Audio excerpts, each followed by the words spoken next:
complain about that. No, can't complain. All right, welcome, everybody. No. It's 5:30. We'll call this meeting to order.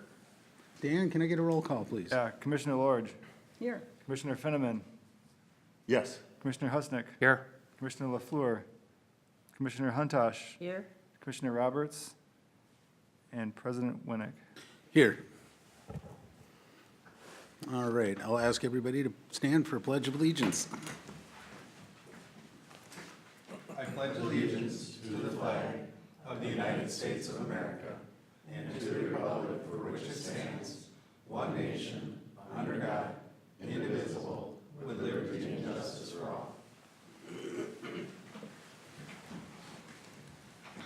And I'll look for an approval of the agenda. So moved. And do we have a second? Second. All right, all those in favor? Aye. Aye. Opposed? Motion carries. All right, item number 5, bills and financial statements. We are going to skip that. We have no bills tonight to take care of. So we are going to move right on to the EDA minutes from August 28th. We'll look for an approval. Or I so motion, I move. mean. Motion? Do we have a second? I'll second it. All right, we have a motion and a second. All those in favor? Aye. Opposed?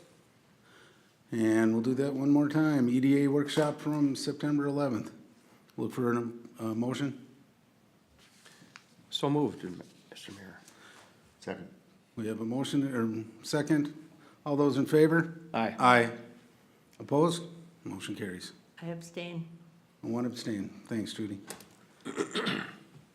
That brings us to 4th of July with American Legion. Welcome. Do you want to take us in, or do you want me to? Yeah, go ahead.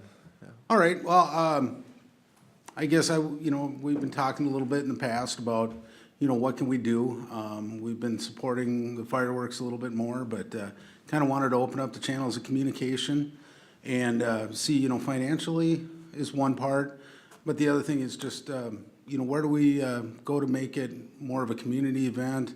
Do we look at moving the carnival somewhere else? Do we look at, street dances, 5K race, car shows?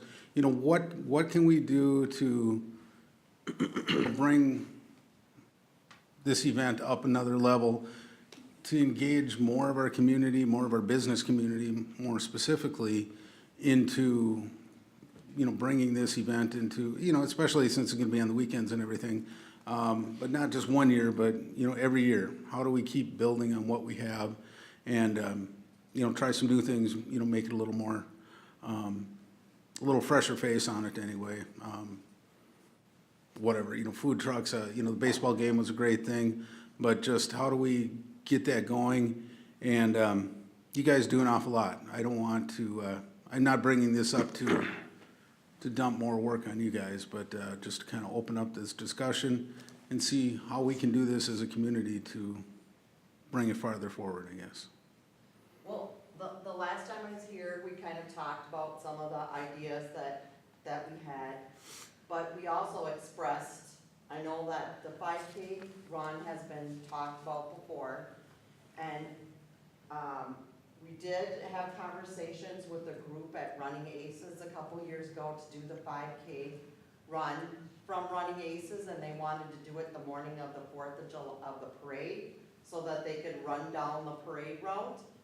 But talking, I think Captain Weiss was there at the meeting with me, and because of starting at Running Aces and coming over the highway and being on 97, they just, part of the problem is for that event on the morning of there is that they wouldn't have enough police to shut down the roads for a run that would happen on that morning, being that everything is stretched so thin because of the parade. Sure. So, that kind of went by the wayside now. If we wanted to do a run on a different day, we might be able to do that, but like we've said before, the Legion is really tapped out on their volunteer pool. So if there was another group that we could partner with that would be willing to come in and do our, for, the 5K or whatever it is, the run, the fun run, or however we wanted to do it. we would, work together so that we could pool our resources as far as, advertising and all of that. So, I don't know, I was going to work with with, Parks and Rec, and I was also gonna contact the, lakes, the Lake Fest group to see if there's somebody there. But being that we have all those events the first week of June with Lake Fest, you really only have 3 weeks before the 4th of July to, you know what I mean? So you already have a run that week, and then we would be having another run. So I don't know if we'd have to look and see if we could find a group. There are lots of ideas that we could pull together. Part of the problem with getting like a car show here or any of this is that there's so many car shows already. We do have a car show. When is ours? June. It's the weekend of Lake Fest. We already do a car show up at the Legion, which is a fundraiser for the 4th of July. But there's so many other events that are already, planned that are yearly things. So we talked about a car show, but where would we be able to put it?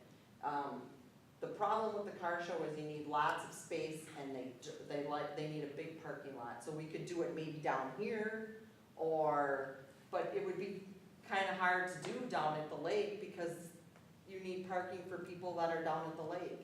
During the 4th of July, it's really hard to find a parking spot down there because of all the boaters and everything. So, up here would be a really good, venue for a parking lot. We're putting together ideas. I know our 4th of July group hasn't met and we're gonna be starting to meet in 2 weeks, to pull some of those ideas together. We have talked about a food truck event, but it's kind of hard to balance a food truck event with the vendors that are already here on the 4th of July.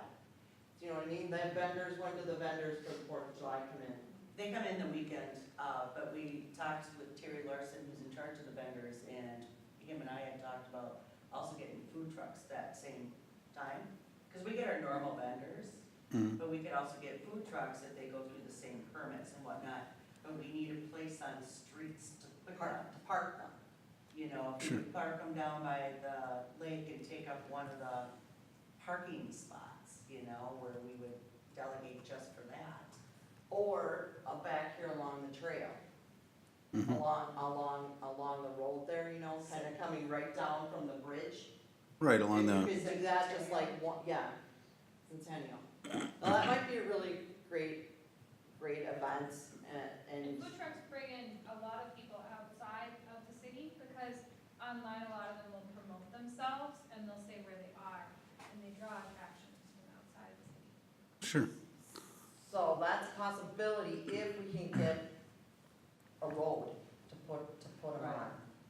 Mhm. And we wouldn't, we would have to do that Friday or Saturday or Sunday. We don't wanna dovetail in with the arts in the park. So, we have. Well, and some I think with the going food trucks, it would be just, a few hours. I mean, they wouldn't be parked there overnight or anything No. like that, so on. No, Right. it wouldn't be, Right. need to close the road or anything for them anyway. right. Mhm. So that's a possibility. But usually, if you're gonna have the food trucks here, you want something else going on. Right. And, I think the carnival starts on Saturday. Friday. So we could do it on Friday. But it's gonna pull from the vendors, pull people away. So because of how the 4th is falling, now like next year, it's gonna be harder to have it on the weekend because it's gonna be in the middle of the week. It's gonna be on a Wednesday. Sure. So, that time that you have in between might be a good time. Might be good to do it Monday or something. What about, the carnival itself? Is there a way we can kind of bump that up? If we give more room, What more, were you thinking for the road? well, that whole Hardwood Creek Trail area, I think would be, it's another block away. But would that give you guys more room in your parking lot to do something else? Just throwing ideas out there and thoughts out there to see. And, you know, the carnival has to, hook up to electric, and it's gotta be secure where people can't. There's not that much room on there, I think when I had talked to the carnival guy, John Mago, we had talked about maybe doing like the kids' bumper cars and whatnot down on, you know, the corner where the old, Skelly gas station or whatever that gas station was, you know, in that Sure, in that open area. there. But I think Lakes Area Bank owns that, is that Yeah. correct? Okay, but they've always let us use that, but that was one venue where we thought maybe we could make a kids portion, you know, to do Sure. kids rides down in that area, So that we could have a couple bigger rides up there. yeah? So then we could move the children, you know, down closer towards the beach. I mean, we thought about that, with the carnival person. So that was one thing, moving the kids rides. That could give us enough room for them, for the kids. I think he did talk about, we could do like bumper cars or something down on the there's certain things you can do on the hardwood, on that trail. Just certain rides. You cannot have any of the high rides, they'd have to be the low ones. Okay. So there is, you know, things I would have to have John come out and check out the different venues that you let me know about. Then we could, you know, if I knew that, then I could bring back to you more options. Well, and he may have some other ideas too. I don't know how many more rides. It's not as full carnival when it comes here, right? We're pretty limited on what we can do, so. Right. Yeah, I mean, I think, you know, that'd be a great start. I mean, if they're coming here with, you know, 8 rides instead of 15 or something like that, it'd be nice to, get that up. I think that would. I don't know how many of you remember years past, but we used to take over the whole beach, the whole parking lot, and have Yeah. the whole carnival down there. Mhm. Have all the food down there, but, you know, there's no parking. It was as big as we are now, there's just no parking for the community now. Right. So, Is there potential to do something with transit, to involve, public transit, Metro Transit, contract with them to do like a transportation, have people park here, and then free shuttles every 15 minutes or something? Because that's what a lot of places are starting to do, because Yeah. I would think that a small bus, or I don't know if our school district has any buses that they would rent out or anything like that, but there are several bus companies, so definitely something that we could look at. And we really would like to, as much as possible, keep the carnival at the Legion. I mean, that's our reason for being there. I mean, everything is there. I mean, that's our fundraiser for the year. And I mean, I don't know, a lot of people don't realize that all the money that the Legion makes on the 4th of July, that ends up going back to the community through donations and all of that. And to lose that linchpin piece of the 4th of July, it would be really hard on us Well- to find that. I mean, splitting it up sounds good, but The Legion is the heart of this game. You know, you fashion it, you work it. So yes, I can't imagine the carnival and the bingo and the essence of what that, not the parade itself, even though you're the heart of the parade as well, needs to be on your site, needs to be connected to the Legion. I fully understand that. You're doing a great job for not having much of a preparatory conversation about what this meeting was going to be about tonight, so you're ad-libbing wonderfully well. I know that we had meetings right after the parade, and you went through the whole dialogue about how the parade worked and what didn't work and what could work better in that meeting that you had, yes. And so I know that you're on top of trying to figure out how to do it better, and I think one of the big things that rose up was the volunteer force. If there were more of a volunteer capability, then we could do things about the parade such as keep the gaps down. We could do a whole, please, take it from there. So what Mark's referring to is I actually worked with the newspaper and had them mark it for me in open forum that I hosted. And I welcomed the public to come in. I served pizzas and just said, come, give me your ideas. I want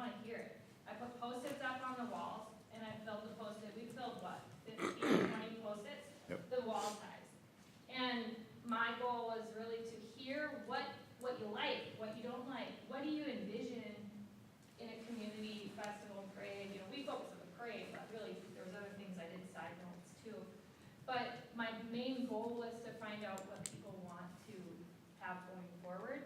And my goal is to start those up again, and, I just needed a little break. Sure. But, my goal is to start getting those going before December, so we can get more entries. And I actually got, how many people? 20 people? Yep. I mean, I actually normally have maybe a crew of 8 people at the most that help the parade. Believe it or not, the parade is run by approximately 8 core volunteers, if not less, that have to disperse. So I have 4 to 5 people running the whole thing.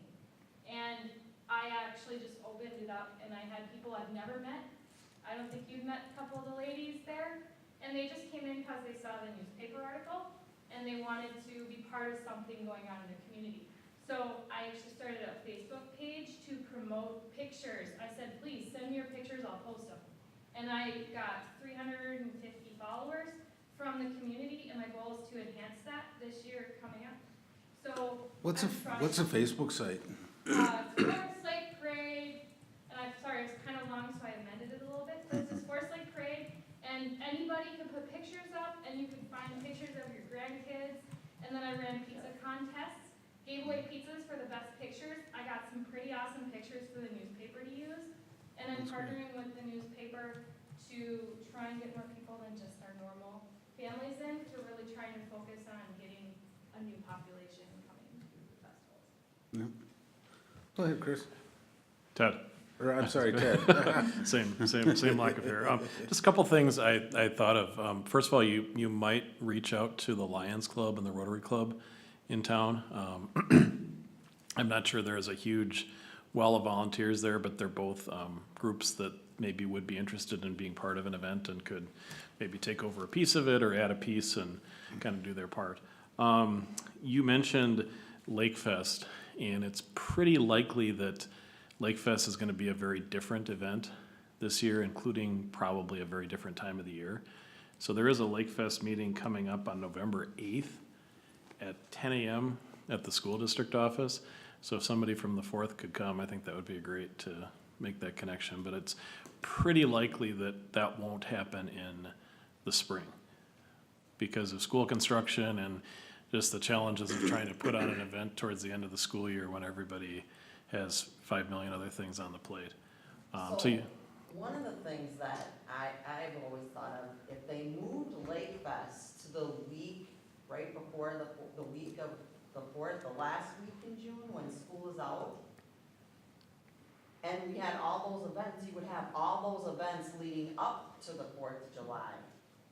You know, I mean, that might be something, I can't because I have to work. yeah. But I mean, that, if we dovetail that, I mean, people come in for the reunions, and they all come in for reunions to come home for the 4th of July, so it would be, you know, old home 2 weeks, you know, it would be 2 weeks of the week before, and then the 4th of July. I think that, you know, that could really expand things. And So it'd definitely be worth coming to have that Right, dialogue. I'll I think, see if I can get yeah, if somebody something could come, I think that'd be great. The other, just the flip side of this, and I know I've said it before, but for businesses, that week of the 4th of July is, if you could pick a worst week, the worst week in the year to have it, I think it's that week. Because that's when a lot of people can take a little bit of time away from the business and not feel like they're gonna lose a lot of sales. And so I think that's why getting businesses to participate has become more and more challenging in the area. So that's just, I mean, there's nothing you can do about that. That's just kind of the nature of that holiday. But that's a challenge, you know, I tried really hard to get a lot of floats, and that was pretty much the response I got was, this is the time we can take some time off from our business, and it's that or no vacation, so, yeah. And, you know, it is the 4th of July parade and celebration. The weekend before is the Blazin' Blaine Festival. And I think that the next weekend, I mean, they're really, you know, even if you wanted to think about moving it, there's really nowhere to move it. I mean, that's what we're known for. So you know, after 97 years, you'd hate to, 98 now, we want to move it. Well, and that you mentioned the Blaine Festival, but, if you look at their website with, you know, all the variety of events going on, I'm not saying we need to copy what they're doing, but, they have a lot of things going on in various parks and other venues around the city. You know, a lot of indoor activities for kids as well, not just, you know, A or B, but, you know, different choices, different groups going on. And it does take the whole community to be involved in this, not just one group anyway, but. Right, and I think that, the businesses do participate. Meat Market had a outdoor event in their parking lot. I don't know, I think they did it 2 or 3 days over the 4th of July. Benelli's has entertainment all during the 4th of July, so there are businesses that are doing entertainment on there. And I know a lot of the communities, like if you look at, Delano, they close down the park and have, you know, the big bands down there at the band shell. Well, you know, that would be really kind of hard for us to do, I mean, down at the park. I mean, we could think about doing that, but there's so many other, then you're pulling away stuff from the Legion, and you're pulling away stuff from Benelli's. So, you know, it's kind of hard to have, you know, that Right. big band lineup somewhere else other than kind of the 2 places it already is. Well, but, you know, working together, you know, maybe with Right. Vanelli's, with other, you know, establishments, and even, you know, with Arts in the Park, instead of having a band that night, maybe it's having it closer to the, whatever the, you know, the 3rd of July or on the 4th of July or something, or, you know, have the band before the fireworks that night or something. You know, we can adjust that 1 week, we don't have to have it every Tuesday. So, you know, just, you I say, think there is a band. She does have a band down there on the 4th of July. Charlie O plays during the fireworks down at the band shop, or, you Okay. know, at the gazebo. okay, So I think that she books 2 bands, one That's right. during the day right beforehand, and then Charlie O plays for the fireworks. So- One solid notion out of all of this, I like the idea of, if the chamber's gonna be organizing how the fest activities happen, and there can be adjustments in the date. You've been trying to expand this notion of a bigger draw for quite some time, the old timers baseball game. All of that becomes something else that gets added to that. I know it's been a big part of your conversations. If we would, here's something you could do solid, I know, maybe it's called setting up a committee, who knows, to put together these notions, where we're really putting people against talking together in meeting form, where we're really saying, here's how we adjust the dates, here are the activities that could sequence through this, and here's how we might put together a package that makes a whole lot more sense in terms of being a draw. But we gotta start to do this, not just, you know, pull you in all of a sudden talk, but have meetings behind the scenes. go ahead. I really think listening forums are helpful for that too. There's a way that the businesses that are heavily involved can get together and hold listening forums to see what people are looking at. Because the best ideas come from people that normally don't speak up. Yeah, Normally out there grumbling, but then when it comes to, oh, you have something to say, and just standing there and listening, not speaking, and you get a lot of good input sometimes from those listening sessions. And I was gonna say, you brought up children. There's a lot of things we've talked about doing more with children in focus. I have 2 myself. It's just we, up to this point, haven't had the manpower. There's no way with all the things that a lot of us do, we don't have the manpower to run some of the things, but we've talked about ideas. We also don't have the funding. I know the one thing that we wanted to do was get that teddy bear band. Sure. And even if we didn't have it at the Legion, you know, have it down at the beach would be just fine. But, you know, you're talking $2,500 to have them here for the day just to do a big thing for the children. I know we looked into that, and I thought that would be a really good thing. That teddy bear band is a really good band. mhm, But it's, you know, where do we limit our money for, you know, the parade stuff? Right, This money is priorities. The parade stuff, it's not Legion's money, this is parade and fireworks, you know? So when we do the fundraising, so much money, we have to pay for our bands to come here. So a lot of times the businesses donate money towards that, it's not enough to pay for all of them. mhm.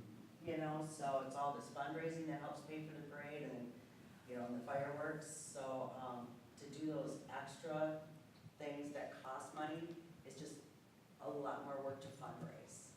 And we do For ask sure. the Lions, we do ask the Rotary, we do ask the volunteers. We we've been doing this for a long time, and we don't get any, they go, here's money, here's $500, here's $250. People We get need the volunteer, bodies. people get volunteer burnout. I'm sure you're very familiar, as you probably have to do a lot of yourself. One thing that's kind of neat that I've seen other communities do is like reading to animals, with kids, or like having like yoga in the park for families in the morning on a weekend day. And if we can maybe do more things in the morning for families of small children and use the park, we got this beautiful beachfront park. You know, get a good band out there and do some morning, you know, exercising or Zumba or something to get families to come in that's free. You could do it free for them, but just pay for that band, or there's ways you Right. can do that. And adding, like you're talking about, Ben, of enhancing the opportunities in the community and drawing in the public and adding to that calendar like you're talking about in all over the place. You're really finding ways to reach that market, and you might hear other people with better ideas too. Well, and I think there's, you know, some maybe misperceptions, but, you know, I think a lot of people see this as a Legion exclusive event. And so, you know, it's all hands off because, you know, the Legion's done this for 100 years and, you know, we're not gonna step on anybody's toes. And maybe it's Minnesota friendly a little too much or whatever, but, part of that is getting that out there that this is gonna be a community event and not just a Legion event.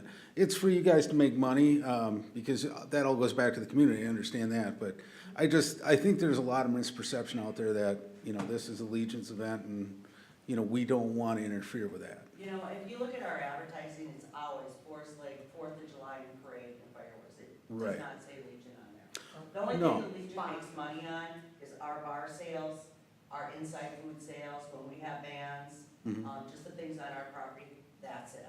You know, and each one of our entities, like the Sons of American Legion, they do the bingo, because they have to do that. That's what all their volunteer base does. So that's where they make their money to donate back to the community. Mhm. Anything to do with the parade, the fireworks and all that, none of that is Legion, but I know it's a misperception. It is, and a part of that is just breaking through that barrier and, you know, if the Boy Scouts can set up a booth for something or, you know, some of these other, you know, smaller groups in the community that, you know, can participate a little bit more. We have the Boy Scouts heavily involved. Oh, already. well, I just threw that out of the air, you know, but, We do, we pay the Boy Scouts, we pay the drumline handsomely for the stuff that they do. They're involved a lot, you know? sure. All the groups that volunteer for bingo, they're all raising money for their own group. So the SIL Yeah. isn't making that money, that's Right. the air rifle, that swim team, that softball The team, drumline the team. Lions, I know volunteer and make money. So, you know, it's all about that, but really quick, Ted, will you send me an email with that meeting notice, please? November 8th, whatever that is. 10. Yeah, that'd be great if you could do that. But, so where do we go from here? Well, great question. I mean, did you want to input a little, Mark, or? Oh, sure, I can always keep talking. Oh, I thought I seen you raise your hand. I did. wasn't sure. I know you guys work really, really hard in the fundraising. So one concrete thing the city can somehow put on their agenda and talk is to, how can we help with that? Very specific. I know that I can talk to the Lake Area Bank and coordinate with the city to understand what it means to use that piece of property. If that domino piece opened up, then who knows? But I can assure you, I will make that connection and tell you whether something can happen on that piece of property or not, or what it takes to make something happen on that piece of property. So that much I can do tangibly. I think we can talk about where this budget stands, because unless you've been part of how hard these guys work, and how hard they fundraise for a year trying to make this happen, and all the groups that they can tell you about that they have involved in all this, from the Boy Scouts on through, they're the experts. They're the ones we have to try and support. And so I'm just trying to find ways where we can do that tangibly and not just talk about it like we so often do and then do nothing. So I will do that with the Lake Area Bank, and I'll tell you about that. I will hope that you can get in contact with Ted and work the two fests together, because I think if we can expand this notion of it's more than just the one day, there are other events and they can be broadened, and if we can find land to do some of this stuff on, and then critical, if we can find a little bit better budget to do this with. Okay.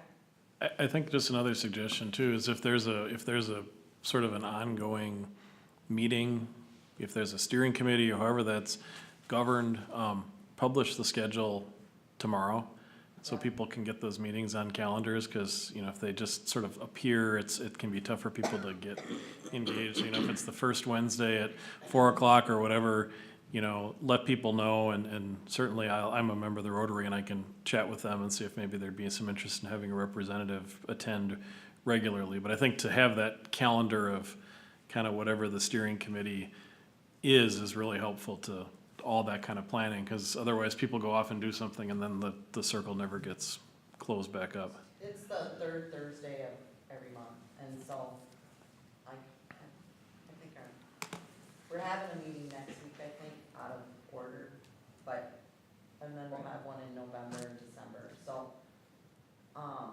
that's not the parade stuff, that's just 4th of July meeting, that's where we plan the baseball game, and we can talk about some of this other stuff. I know that Ted came, you sent your intern, what was her name again? Alyssa? Yeah, she was great, so yeah, we'll keep you, our ideas coming now.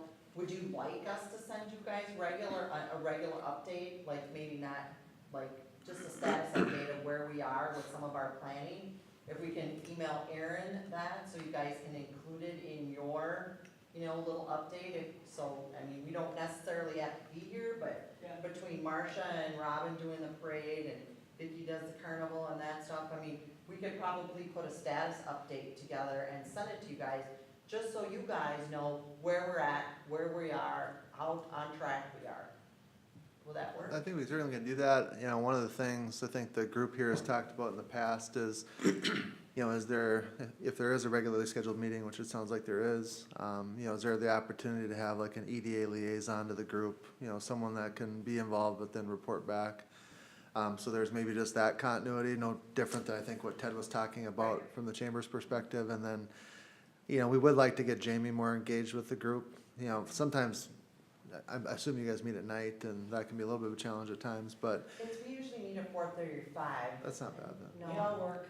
Yeah, that's right. When's happy hour? No. 4:30. So to the extent that you, During the meeting.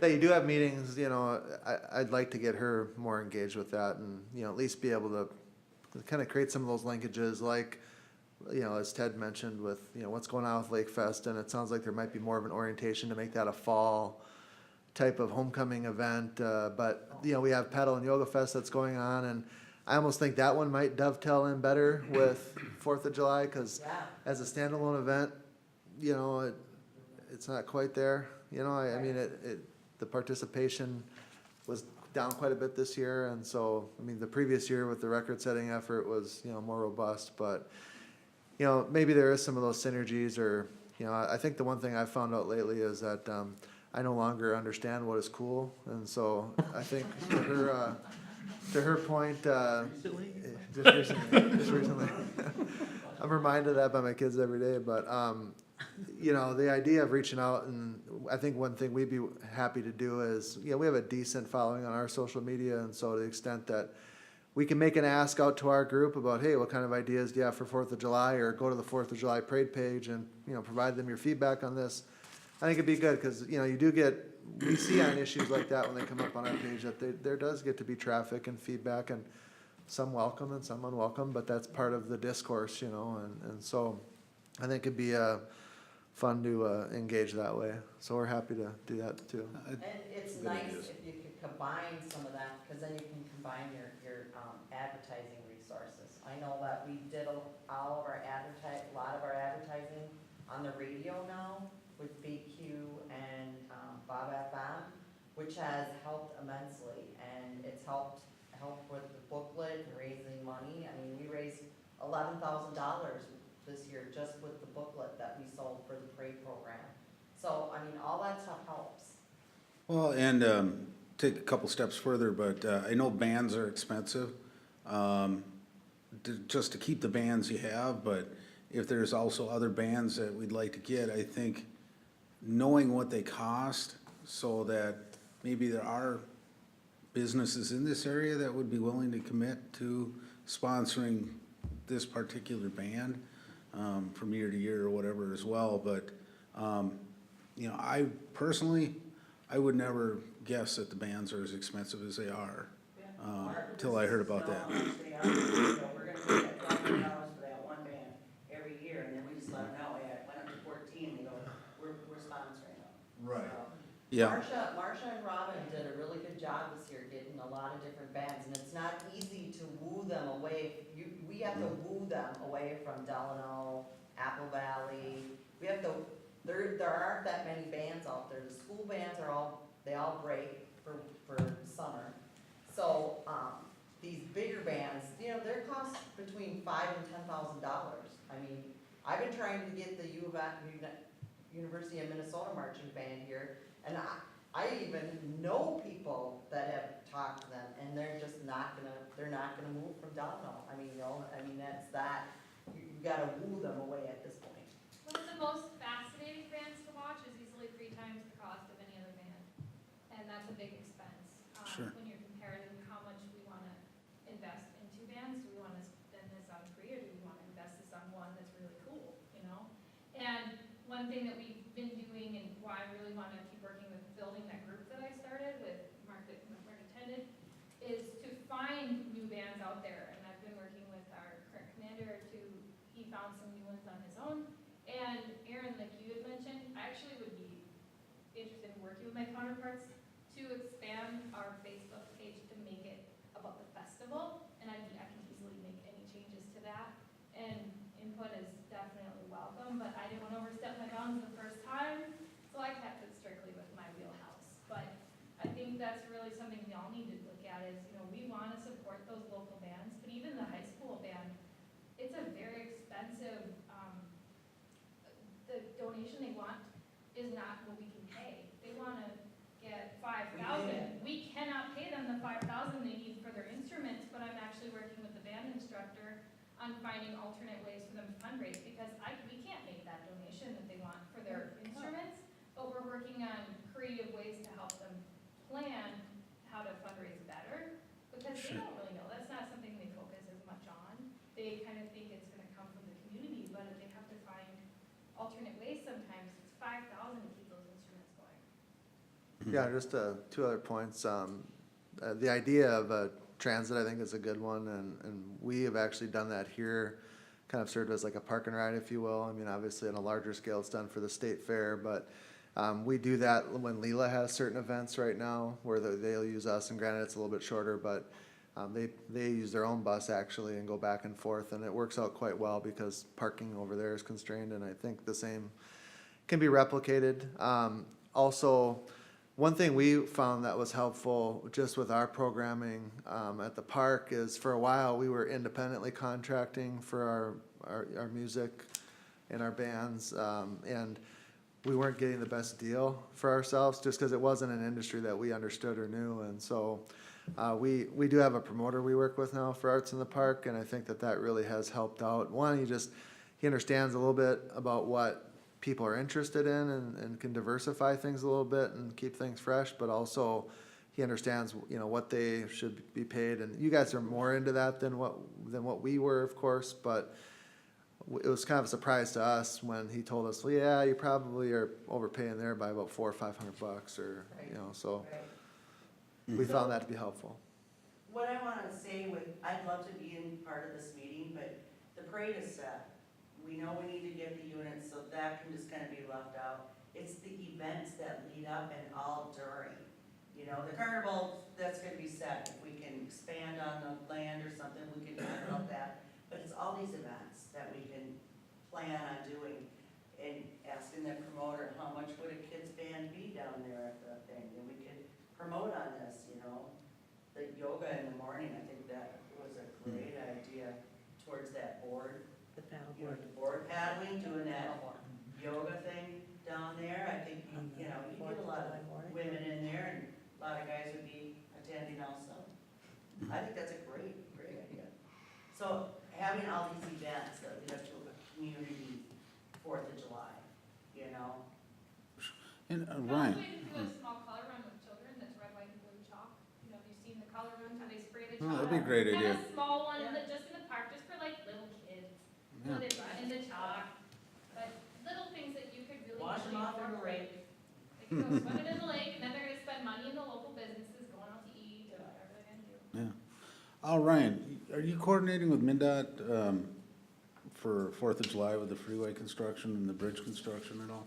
Last week, we sent a list of community activities or events that the city has planned and dates to MinDOT, so their communications team can coordinate around that stuff. So they're Okay, very well aware of the 4th of July.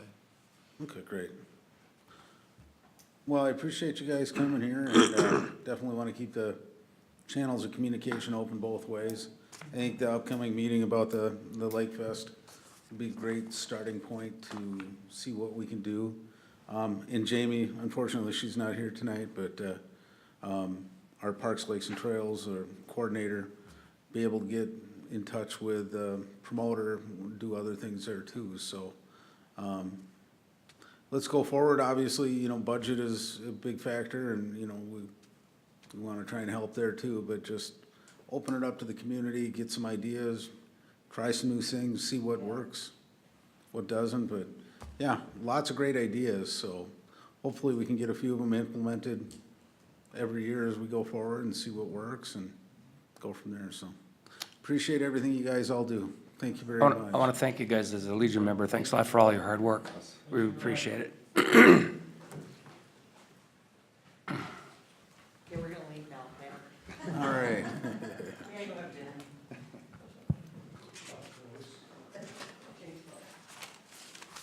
All right, moving on to business attraction focus.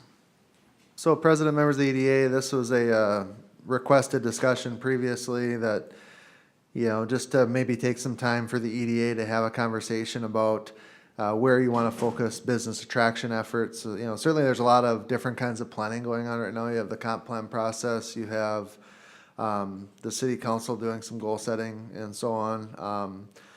But just thought it would be a good opportunity if there's any, specific areas or types of things. I think you guys wanted to have that conversation about, where we can best focus our efforts. So I guess kind of just defer to you and receive any feedback that you have there.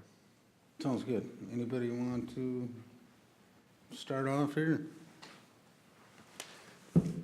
Though, the downtown area has always been my concern. I'm not sure exactly how to address it, but there's certainly some areas that we could show some improvements. I know it's a tough deal when you have individual owners in the buildings and that kind of thing, but I'd sure like to see some effort toward that if it was possible. That's kind of the focal point of our whole city, and when you first drive in there, either you're seeing the sign going down to the lake or the old business district there, so, that's always been a focus of mine, so. So I'm working with a couple groups right now. What I do is I draw an idea based on somebody saying, what if? Downtown has always been, we wish it would be something more, we wish it could be established and developed. But it really takes something like taking 5 buildings and say what can happen, then taking 3 buildings and saying what can happen. And so these people that are willing to listen are developers that are able to do something. And so what they need is something to kickstart them a bit.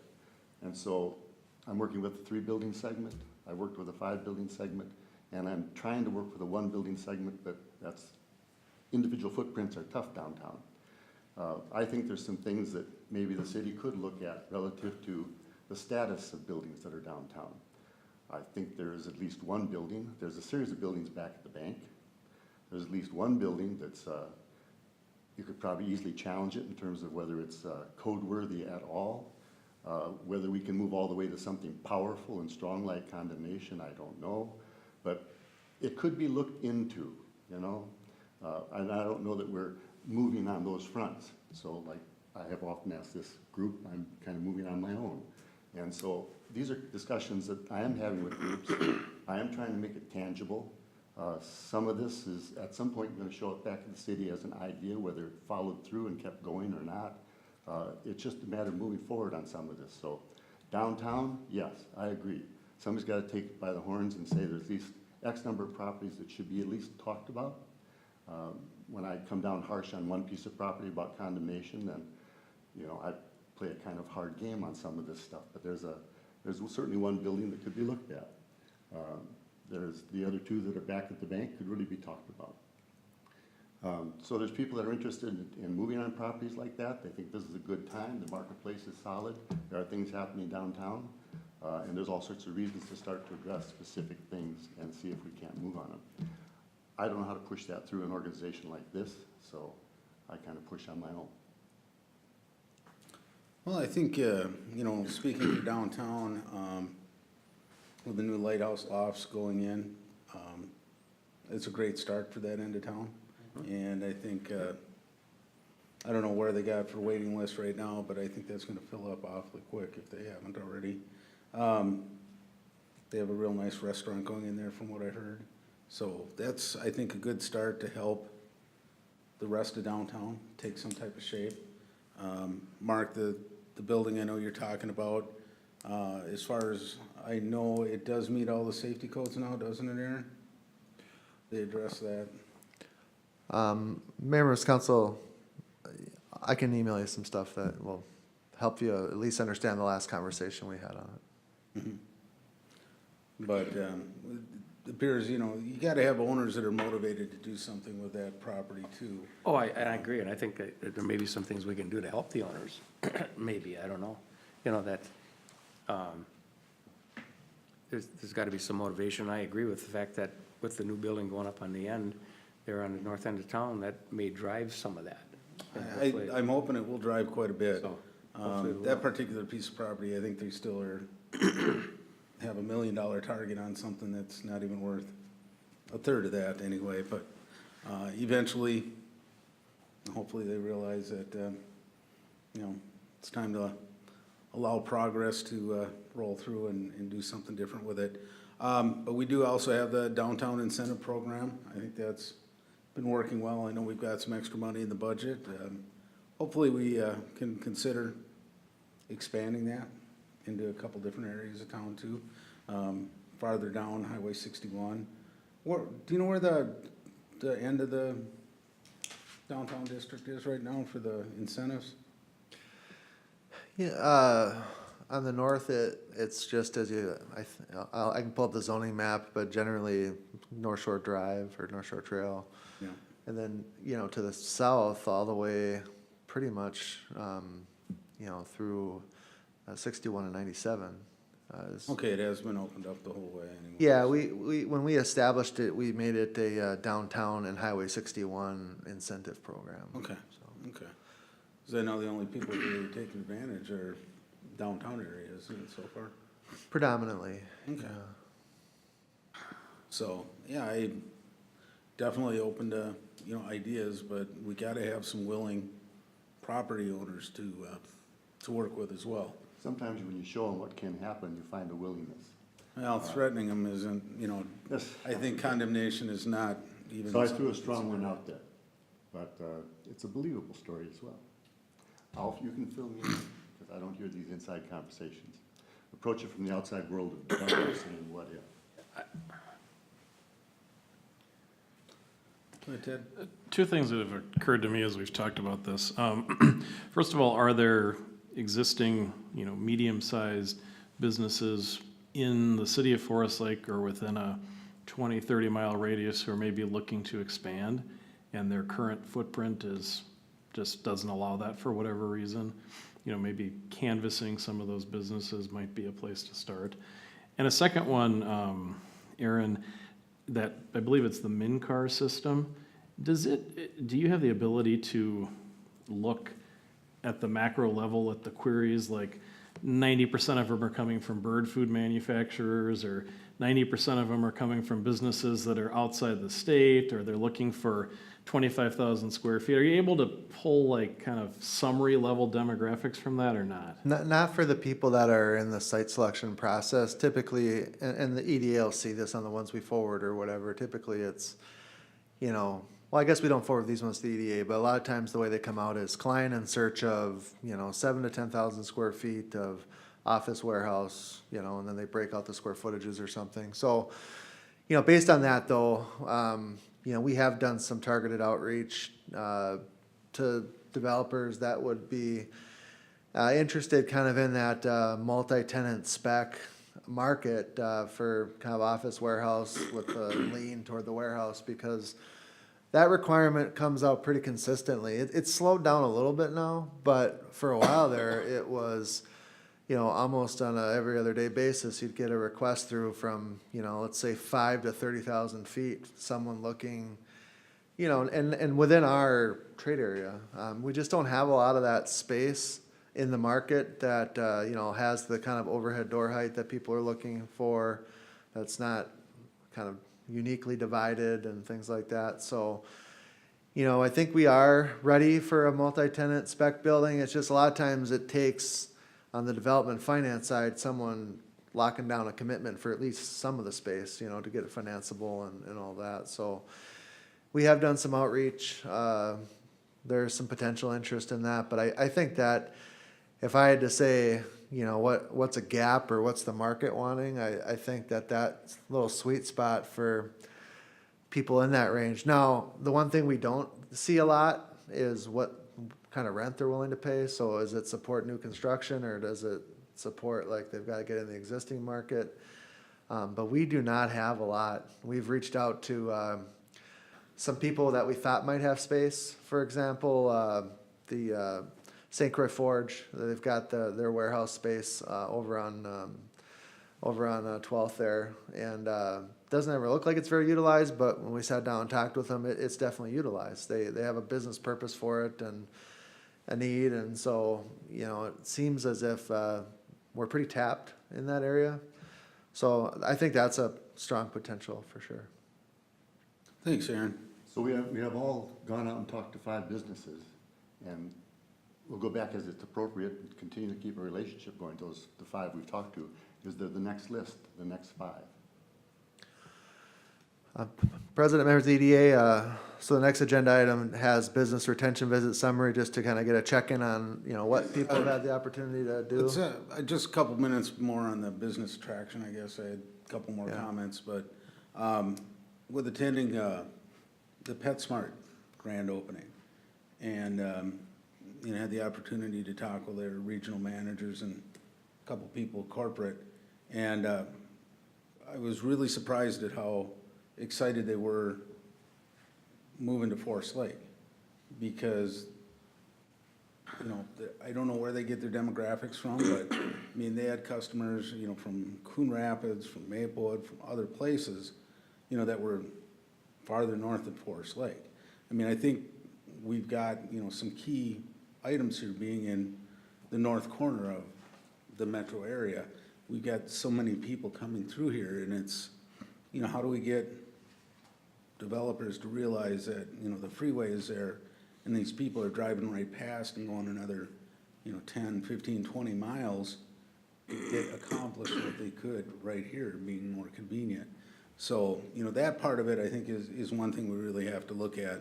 Other thing that I'm trying to advocate, and I think we need to really consider, is, you know, instead of Highway 61 and our downtown corridor being, you know, one road, is somehow doing a split pair and developing a downtown district. It's 2, 3, 4 blocks wide. I mean, we're gonna get a lot more commercial tax base out of it, but now we have that opportunity to develop some new buildings rather than just, you know, replacing an existing commercial building with another one, but to grow that whole area. So, you know, I think those are a couple things that really, long-term key to helping Forest Lake grow anyway, so. I think, you know, one thing, I think the EDA should really just keep abreast of some of the emerging conversations that are happening, you know, in the comp plan process. You know, for example, you know, I think one of the things we don't really have, again, and we've talked about this, is sort of that large lot, you know, opportunity for people to come in that want to do, you know, 20, 30, 40, 100 acre, you know, types of developments. And, you know, a lot of the asks on data centers are 50 to 100 acres. They need acreage. But you know, I think in that 180th, 170th area, you know, we need to look at access, and so transportation obviously is a driver of economic development. That's a key issue, so it'll be interesting to see how that issue evolves, and is there potential to position that area for, you know, future large lot industrial park style development, or is it, you know, gonna be predominantly residential in nature because it doesn't have the correct access? So I think that's definitely something worth going. And, you know, our current comp plan does envision, you know, a downtown area that is not just, you know, on either side of 61. You can see that in other areas. It doesn't necessarily envision the rerouting of 61, but you can see in other communities, the White Bear Lake would be a good example. Same arterial road going through. They've got more depth to their downtown, but it's not necessarily through, well, 61 is what it is through White Bear Lake. You just create depth, you know, as the market opportunity allows for that. And our comp plan is set for that. It does go blocks out. It just, you know, the redevelopment has to kind of happen and initiate that, so. Thanks, Aaron. All right. We have to end at 6:30 or 7? 7? Okay. Close the loop between attraction and, what was the other word? Retention. That's where I was headed. You go talk to something like Greer Grid. Let me find the name. Yeah, Gear Grid. Yeah. And you'll find if you talk and build a relationship there that they're close to consuming their site, if not consumed. They have also this ability to draw, they have suppliers. They have all sorts of other businesses that are a piece of their story. And the more you can understand what that business is all about, the more you can understand what supplies and supports that business, the more you can maybe reach out with their assistance and find out what else could come to town that could be part of that story. And so the two tie together really tight.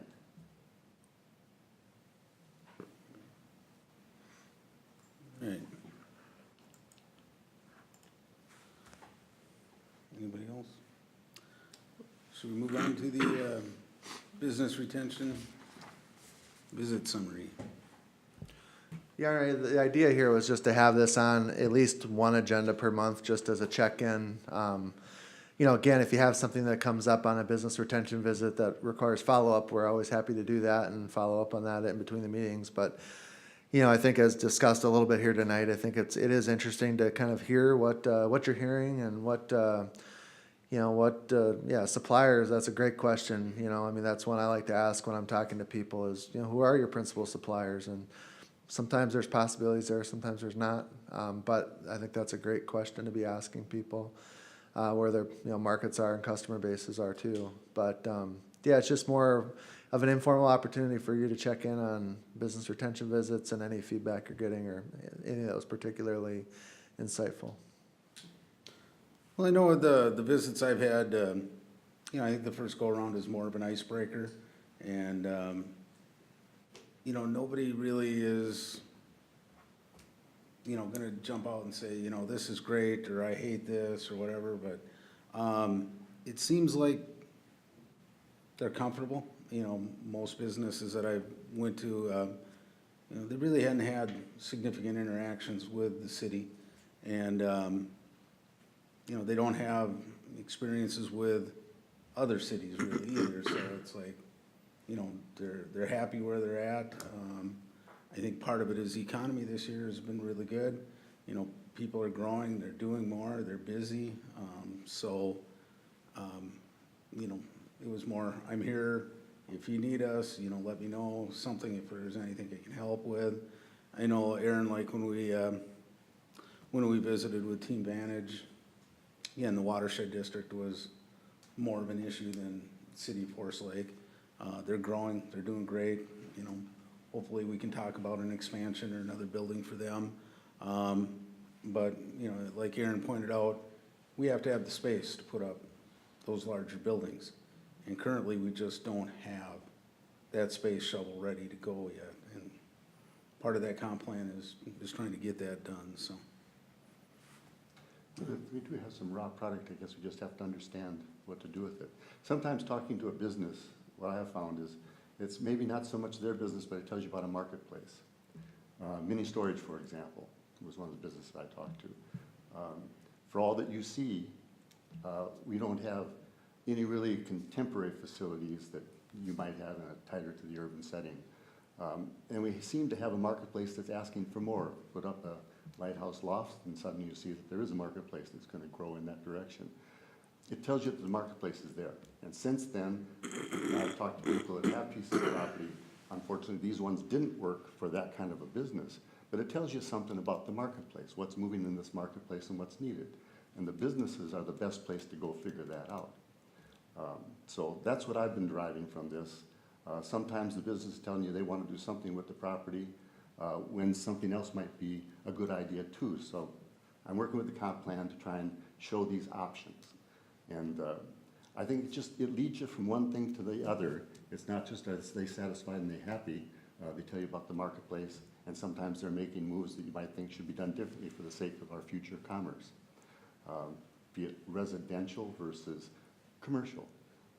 We have a great opportunity for residential growth in this city. All over the place we can find spots for that, but we're having a harder time for it defining where we're going to take our commercial, industrial, and manufacturing zones. And so that's the part that we could really fulfill a marketplace we do have some sites, and yes, they could be spec. We don't have any existing inventory that really gets filled very well at all. We just don't have that in this city. But there's a really strong movement now. Everybody's optimistic. And I think those things will knock on the door, and I think we have to be really open about where these sites are. And maybe we just need to talk more internally about that.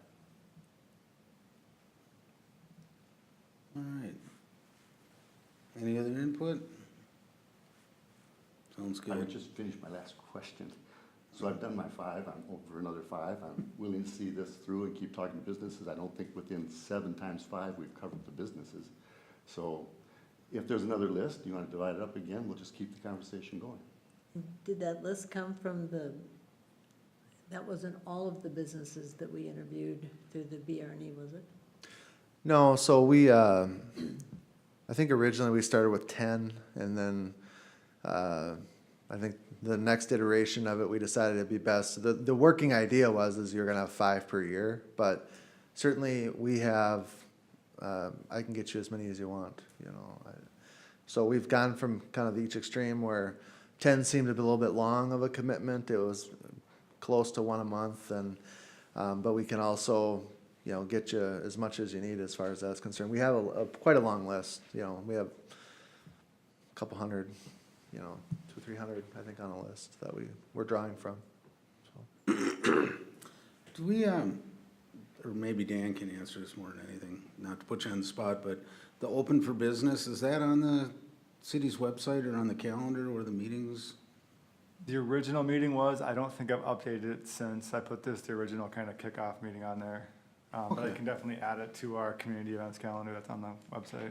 Yeah, or I don't know if there's a link, if we can just put a link to their website or anything like that, but, that's, I think that's got a lot of potential, a lot of promise to it to help entrepreneurs and, you know, local businesses with questions, with needs, other things like that. So I think as the EDA, that is something we should really try to promote quite a bit anyway.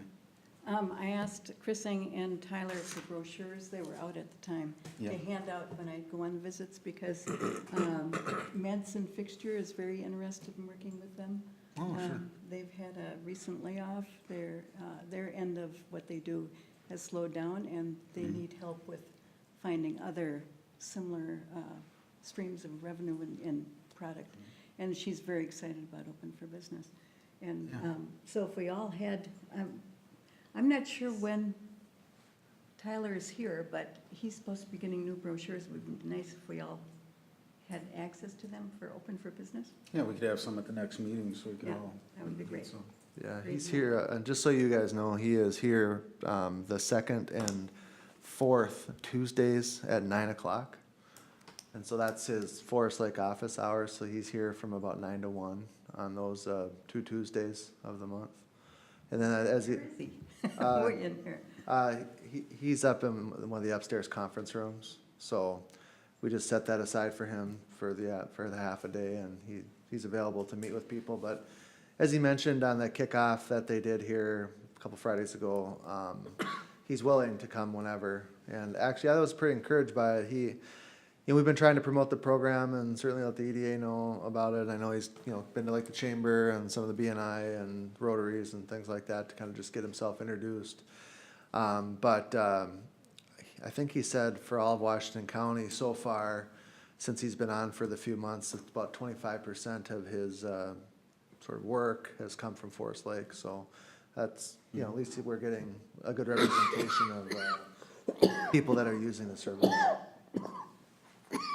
Yeah, and as a foundation for growth, I think that's a really good way to start, to get those entrepreneurs or, people that may only have one person working for them, but, there's, I think, over 17,000 of those in Washington County. And, if we can get each one of them to hire one more person, I mean, it'd be phenomenal for us anyway, so, good start there, and we'll keep that up, so. I guess that's gonna bring us to other. Ted, any updates from you? Yeah, two things. One, I just wanted to share with the EDA that at our October Chamber Luncheon, it is our annual meeting, and that's our opportunity to recognize businesses and business people in the community who do an outstanding job. So if you wouldn't mind, I'd just like to read you the list of award winners so that it gets put in the record and you can kind of hear those folks if you see them. I know they always appreciate it. Congratulations. Our business of the year was Miller and Stevens Law here in Forest Lake. The nonprofit of the year was the Wildlife Science Center. They used to be in Columbus, now they're in, I think, Linwood. We have a Keep It Local Award. The recipient of that was the Green Door Consignment Company in downtown Forest Lake. We awarded the Business Advocate of the Year Award to the Forest Lake Times. We recognize a Chamber Volunteer of the Year. That's someone who volunteers their time with the Chamber. The recipient of that was Vicki Lamott from South Lake Design. We also recognize a Chamber member who volunteers in the community and gives time to community initiatives. And the recipient of that was Jules Benson from Cherrywood Point to Forest Lake for her work on the Act on Alzheimer's initiative.